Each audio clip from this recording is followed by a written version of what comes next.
Sobat Kahuripan, pernah nggak sih kalian bertanya-tanya mengenai apa saja yang mungkin dipelajari di prodi peternakan? Apakah itu hanya sekedar tentang pelajaran memberikan makan hewan atau ada hal menarik lainnya? Nah, pada kesempatan kali ini kita akan membahas tuntas mengenai prodi peternakan bersama saya, Asti Wulandari, yang akan memberikan materi mengenai prodi peternakan. Kalian penasaran? Sama. Langsung aja kita masuk ke podcast Kahuripan Kediri Training Center.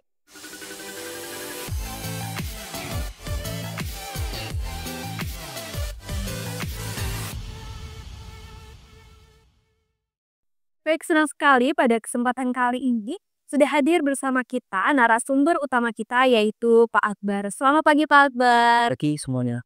Oke, baik Bapak Akbar ini merupakan lulusan dari S1 dan S2-nya di jurusan nutrisi dan juga makan ternak di Universitas Brawijaya.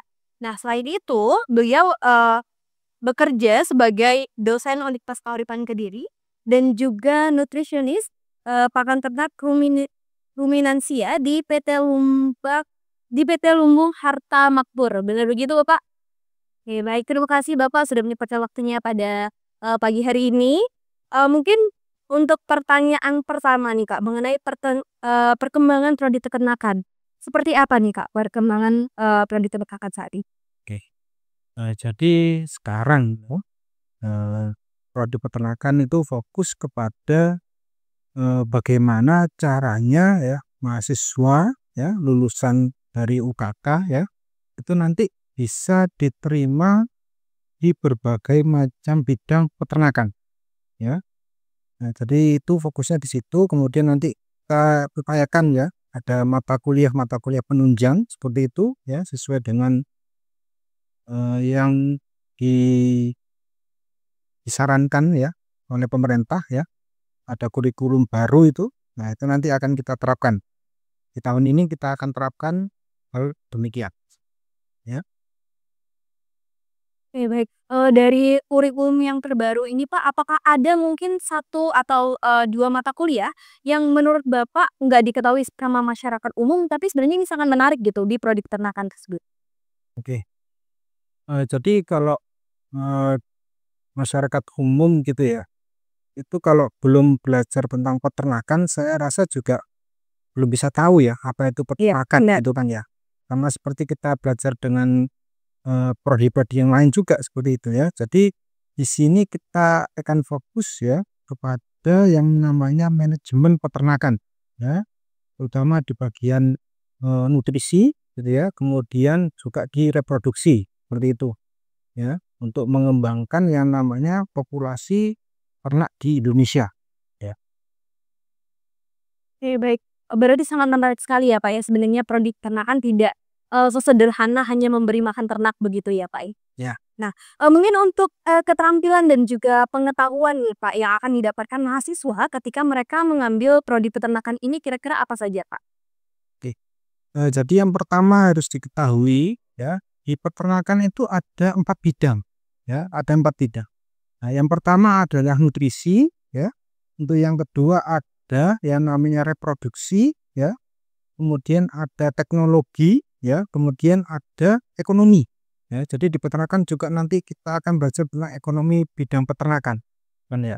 Nah, yang nutrisi tentu saja kita akan belajar tentang kecukupan ya, kecukupan daripada makan yang diberikan kepada ternak ya. Kemudian yang reproduksi nanti kita belajar tentang bagaimana cara mengembangkan ya ternak-ternak kita sebagai ternak yang potensial ya menjadi ternak yang bisa berproduksi secara optimal dengan ya. Kemudian untuk teknologi ya kita mempelajari tentang yang namanya pengolahan di bidang peternakan. Contohnya kalau Mbaknya tahu ada yogurt tahu ya? Iya, Ya, itu produk peternakan itu ya. Keju ya itu produk peternakan ya. Jadi banyak lagi. Kemudian di ekonomi ya kita akan bahas tentang ekonomi di bidang peternakan ya. Contohnya adalah gimana caranya agar gitu ya agar peternakan kita untung ya. Kita tinggal cari ya yang namanya berapa ekor ya. Kemudian nanti pakannya berapa kilo yang dibutuhkan, ya. Kemudian nanti bisa sampai per bulannya berapa, per tahunnya berapa. Nah, itu nanti akan kita hitungkan, ya, hitungkan dalam waktu yang kita pelajari, gitu ya. Itu nanti di bagian ekonomi peternakan seperti itu. Wah. Baik, dari 4 bidang tadi ya, Pak, yang ekonomi, terus juga nutrisi, reproduksi, dan juga teknologi ini berarti untuk peluang karir dari lulusan peternakan ini sangat luas ya, Pak, ya? Mungkin boleh, dikasih contoh nih, Pak, pada adik-adik kita mungkin kalau misalnya gambaran kalau mereka ambil prodi peternakan ini, kira-kira nanti akan, bekerja sebagai apa saja, Pak? Ya, jadi peluang di bidang peternakan ya, itu kalau, sudah masuk ke peternakan itu sangat luas sekali, ya. Pertama yang bagian nutrisi gitu kan, itu nanti bisa menjadi, seperti saya nutrisionis ataupun bisa menjadi QC atau QA ya, di pabrik-pabrik pakan gitu ya. Kemudian kalau di bidang reproduksi bisa juga di bagian, peternakan yang untuk reproduksi, untuk populasi, penambahan populasi gitu ya. Kemudian teknologi, ya itu biasanya yang kebanyakan itu di kalau ada, ya itu tadi ya bidang-bidang kayak pengolahan susu ya, pengolahan daging ya, dan sebagainya, ya itu banyak sekali itu ya. Kemudian yang ekonomi nanti mungkin ya kebanyakan itu di bagian yang namanya, marketing gitu ya, marketing di perusahaan. Karena dia bisa menghitung ya berapa populasi ya dan juga berapa estimasi biaya yang dibutuhkan dalam suatu perusahaan agar mendapatkan keuntungan, seperti itu. Oke, jadi ini sebenarnya sangat menarik banget ya, Pak, ya. Nah, kalau untuk perkembangan teknologi nih, Pak, kan semakin, hari perkembangan teknologi kita semakin maju. Nah, kira-kira dari mahasiswa prodi, peternakan ini apa saja, Pak, yang perlu dipersiapkan untuk menjawab tantangan teknologi tersebut? Oke, ya tadi di teknologi di peternakan gitu kan ya. Teknologi itu terbagi menjadi banyak hal juga ya, ada di bidang nutrisi, ada teknologinya. Di bidang reproduksi juga ada teknologinya. Ya, di bidang teknologi pangannya juga ada teknologinya, ya. Jadi ada berbagai macam teknologi ya kalau dipelajari di bidang peternakan. Dan nanti akan kita pelajari satu persatu ya di berbagai macam mata kuliah yang tersedia di sini ya. Nah, kemudian nanti apa saja yang dibutuhkan itu kan ya.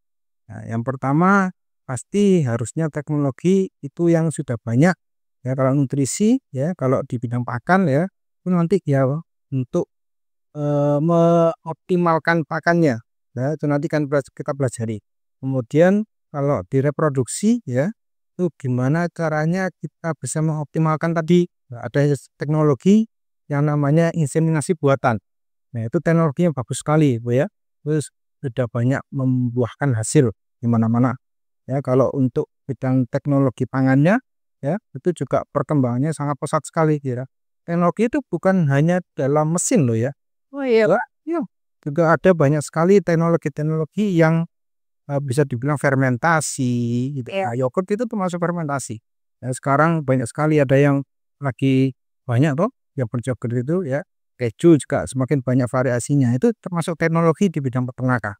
Nah nanti akan kita pelajari satu persatu ya, ketika nanti sudah waktunya mata kuliah yang ditempuh seperti itu. Oke, berarti sangat menarik sekali sebenarnya ya, Pak, ya, bidang peternakan. Nah, saat ini, Pak, lagi ramai kebijakan nih, Kak, khususnya di Kediri dan juga Tulungagung mengenai, wabah PMK nih, Pak, mengenai penyakit, mulut dan kuku pada sapi. Nah, kalau dari prodi peternakan sendiri ini gimana, Pak, tanggapnya? Oke, PMK ya, jadi PMK itu adalah yang menyerang kebanyakan pada sapi, ya, sapi antara sapi daging ataupun sapi perah gitu ya. Nah, tanggapan pada prodi peternakan yang pasti adalah kecukupan nutrisi, ya, kecukupan nutrisi pada ternak kita harus kita jaga, ya. Kenapa? Karena kalau nutrisinya cukup, ya, sapinya sehat, ya, ternaknya sehat gitu kan ya, otomatis untuk terkena wabah tersebut juga akan semakin rendah. Ya, jadi kalau di bidang peternakan itu kita, mempelajari ya yang namanya manajemen, ya manajemen bagaimana pencegahan penyakit, ya mulai dari ya yang biasa dilakukan adalah sanitasi kandang, pembersihan kandang tiap hari, dan penyemprotan desinfektan gitu ya. Nah, itu harus dilakukan memang lebih sering sekarang karena ada wabah tersebut ya, tetapi selain lingkungan kandangnya juga ternaknya sendiri juga harus diperhatikan ya dari segi nutrisinya, seperti itu. Nutrisi, pakan ternaknya hari itu ya, Pak, ya? Ya, betul. Oke. Nah, terkait penurunan populasi sapi nih, Pak, di Indonesia terkait dengan wabah tersebut, kan, pemerintah saat ini itu sedang memprioritaskan khususnya Kementan ya, Pak, ya, dalam, anggaran tahun 2005 mengenai, swasembada protein hewani. Nah, kalau dari penurunan populasi sapi tersebut, untuk mencapai target, dan juga untuk mendukung program dari Kementan ini, kalau dari, prodi peternakan itu bagaimana, Pak? Oke. Ya, yang prodi peternakan bisa lakukan adalah yang pertama, melakukan pengabdian kepada masyarakat ya. Untuk apa? Untuk memberitahu masyarakat ya bahwasanya, ternak yang sapi yang masih berproduksi gitu ya, itu tidak boleh dijual belikan. Ya, dijual belikan artinya dipotong, ya itu tidak boleh. Ya, harusnya itu diperanakkan dulu ya. Kemudian nanti harus juga dipelajari tentang bagaimana ya bisa nanti ternak tersebut ya bisa berproduksi tiap tahun ya. Jadi bisa melahirkan tiap tahun. Itu nanti kita pelajari ya bagaimana caranya, ya teknologinya dan sebagainya. Ya, dari situ ya dan diawali dari situ nanti dalam waktu ya, dalam waktu beberapa tahun ya diharapkan adanya populasi yang meningkat ya daripada populasi ternak sapi ya, entah itu sapi potong ataupun sapi perah di Indonesia seperti itu. Oke, mungkin, satu pertanyaan terakhir nih, Pak, terkait dengan calon mahasiswa yang terkait, eee, berminat mungkin, Pak, ya, di prodi peternakan. Mungkin pesan dan juga saran Bapak nih kepada, mahasiswa yang tertarik di prodi peternakan. Oke, jadi, bidang peternakan itu ya, itu nggak cuma tentang bagaimana cara memberikan pakan saja ya. Kan kadang-kadang banyak nih statement di masyarakat adalah, kalau cuma memelihara ternak ya, bapak ataupun orang tua sudah bisa ya, tinggal ngasihkan rumput itu aja ya. Nah, ternyata ketika Anda belajar, ya itu tidak sesederhana itu ya. Jadi harus diperhatikan dulu ya rumputnya itu bagaimana, kemudian nanti pemberian pakan, ya kemudian vitamin dan sebagainya. Nah, itu harus diperhatikan ya, karena itu adalah menunjang produksi daripada ternak kita. Ya, jadi semua hal di bidang peternakan itu sangat menarik ya, sangat menarik karena nanti kita berhubungan langsung dengan ternak ya, entah itu ternaknya adalah sapi ya, ataupun ayam, ataupun kambing gitu ya, itu nanti akan sangat dibutuhkan. Oke, baik. Tadi sangat menarik sekali ya, Pak, ya, mengenai prodi peternakan ini. Nah, untuk mengakhiri podcast ini mungkin Bapak ada closing statement nih untuk calon mahasiswa prodi peternakan. Oke. Jadi, closing statement saya ya, kita menganggap peternakan itu bagus ya, bagus dalam artian untuk, eee, perkembangan daripada populasi ya, populasi ternak ya, termasuk swasembada daging juga. Jadi jangan ragu ya untuk kuliah di prodi peternakan terutama di UKK. Kita akan pelajari, kita akan bimbing ya semua mahasiswa di sini untuk menjadi peternak yang modern seperti itu dengan teknologi teknologi yang ada zaman ini. Gitu ya. Oke, baik. Menarik sekali ya, Pak, ya. Terima kasih banyak Kak Akbar untuk waktunya pagi hari ini. Ingat teman-teman, seluruh mahasiswa calon prodi peternakan, jangan lupa untuk ikuti PMB kita di tahun 2025. Karena seperti kata Pak Akbar, di sini kalian akan mempelajari banyak hal banget, terutama nanti untuk menjawab tantangan-tantangan di masa depan ya, Pak, ya. Baik, terima kasih banyak Bapak Akbar untuk waktunya. Terima kasih untuk teman-teman yang sudah nonton sampai sejauh ini. Kita akan kembali lagi di podcast berikutnya. Jadi, pantengin terus di podcast Universitas Kauripan Kediri Sharing Session bersama saya April Wulandari. Terima kasih dan sampai di